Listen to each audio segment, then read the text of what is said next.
И вот они на родине. Уставшие, но довольные результатом спортсмены выходят всей дружной командой. В аэропорту неподдельная радость. Поздравить участников пришли друзья и коллеги. Команда МЧС по хоккею с мячом привезла золотые медали Всемирных игр полицейских и пожарных.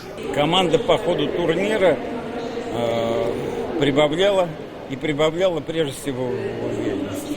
Такая команда в состоянии выигрывать турниры различных планов. Уже сейчас говорят о том, что давайте съездим в Европу, давайте съездим на мир. В аэропорту и глава МЧС Татарстана. Он сдержал обещание, данное спортсменам, лично встретить на пожарной машине в случае победы на играх. Конечно, за чемпионат посидели, я постоянно был на контакте с ребятами. На самом деле, очень ответственные игры были.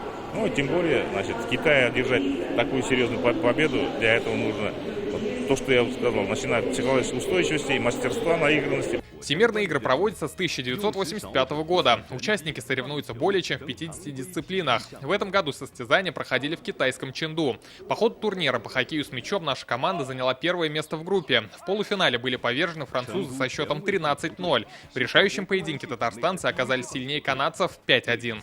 Самая сложная первая игра была, потому что был долгий перелет. Мы, хотя накануне потренировались, тяжело вкатывались, там условия, жарко. Мы единая команда, поэтому у нас все получилось от первой игры до последней игры. Всемирные игры полицейских и пожарных проводятся каждые 2 года. В 2022 году состязания пройдут в Нидерландах. Рамиль Галиуллин, Ленар Геннатуллин, Константин Бушуев, ТНВ, Казань.